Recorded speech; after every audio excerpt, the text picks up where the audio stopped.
I thank the chair. My colleagues in the majority continue to insist that the Department of Energy is trying to either outright ban or regulate gas stoves to death. We have heard this talking point time and again, including today, to the extent we are holding a second hearing to prove it. And this time, we've expanded the scope to look at all appliances that Congress required DOE to regulate. Republicans have said that the Department of Energy's conservation program is, and I quote, war on appliances, end quote. It is not. Once again, my Republican colleagues have employed more ridiculous and hyperbolic rhetoric meant to further divide our country and wind back efforts to improve lives of families and the air in our communities. They've even gone so far as to pass legislation that bars the implementation of the Department of Energy's proposed rule on gas stoves and legislation seeking to prevent the agency from proposing or implementing any substantially similar rules regarding other household appliances. What Republicans didn't tell the American people is that the Department of Energy's proposed rule would lower energy costs and provide health benefits to households and businesses. Like the Biden-Harris administration's energy agenda, we need to clear the air. The DOE's Energy Conservation Standards Program is simply an update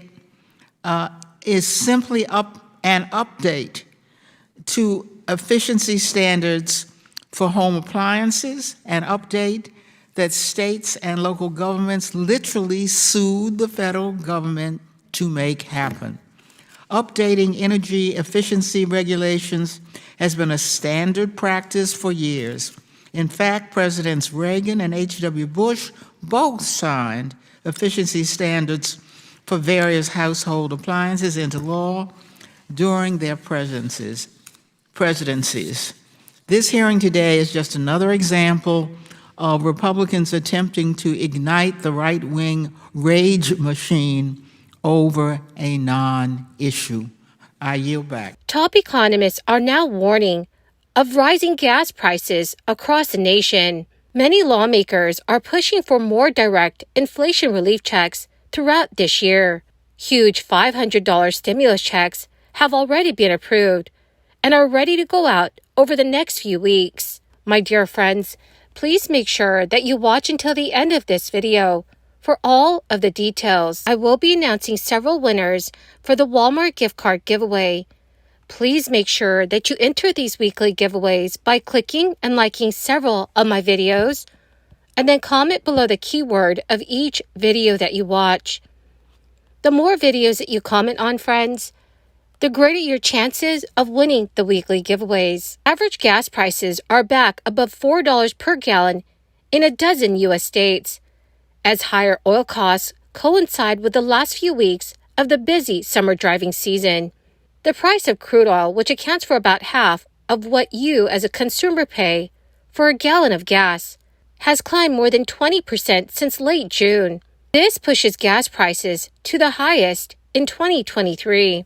The national average has increased 31 cents in the past month, rising to $3.88, which is within 7 cents of the price at this time in 2022. So gasoline prices have increased for 5 consecutive weeks, and Gas Buddy reports that they may not even be at the peak yet, as gasoline demand is expected to be high through Labor Day. High oil prices are the main reason for the spike in consumer gas prices. Lower oil supply from OPEC Plus is also keeping oil prices high.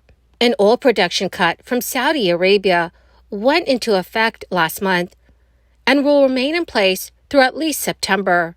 That cut came on top of supply reductions from OPEC Plus that were announced in April. Rising oil prices are not the only factor in play. According to Gas Buddy, earlier than expected maintenance at the largest refinery in the Midwest has pushed gas prices up in that region. Drivers in Illinois are looking at an average of $4.18 per gallon, compared to $3.85 a gallon 1 month ago.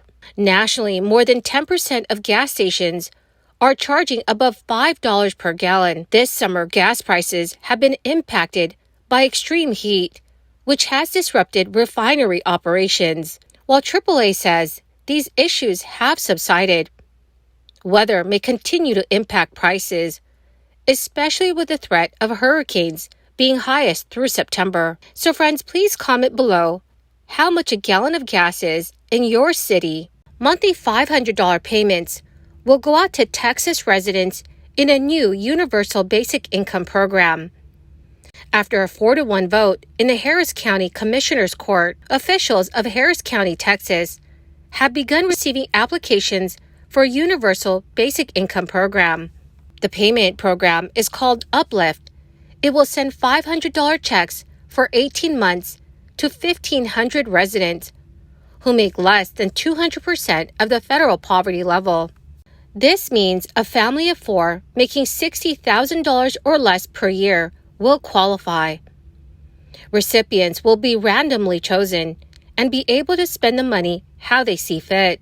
Officials expect the program to spend $20.5 million after an estimated $915 million was earmarked from the county's federal crisis aid grants. Payments are scheduled to go out in early September, and residents can apply for the program on the official website. Payments from the 2022 Alaska Permanent Fund dividend are also being delivered to eligible residents of the state. The dividend's direct payments of $3,284 are slated to be sent out to Alaska residents whose applications had the eligible not paid status on August 9th. Also, the city of Worcester, Massachusetts, has created a pilot Universal Basic Income program to help struggling families make ends meet. The Worcester Community Action Council announced that it was awarded $250,000 from the City of Worcester American Rescue Plan Act. These funds will be used to launch the program.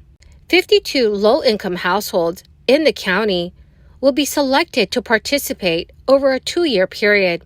The council will offer $100 to $500 in monthly payments based on the family's or individual needs. A state program in Rhode Island is offering residents up to $2,500 for purchasing an electric vehicle. Eligible drivers can receive up to $2,500 for a newly fully electric vehicle and $1,500 for a used one. For those who purchase a plug-in hybrid vehicle, they can receive $1,500 for a new vehicle and then $750 for a used car. Applications are still open online, but the rebates will be made on a first-come, first-served basis. Well, my greatest and most amazing friends, that is the end of my daily stimulus update video. My dear friends, thank you very much for being part of this community. To say thank you and to show my appreciation, I will be announcing several winners for the Walmart gift card giveaway every Friday. My friends, please make sure that you enter these giveaways by clicking and liking several of my videos, and then comment below the keyword of each video that you watch. The more videos that you watch and then comment on, dearest friends, the greater your chances of winning the giveaways. Thank you and have a wonderful and very blessed weekend.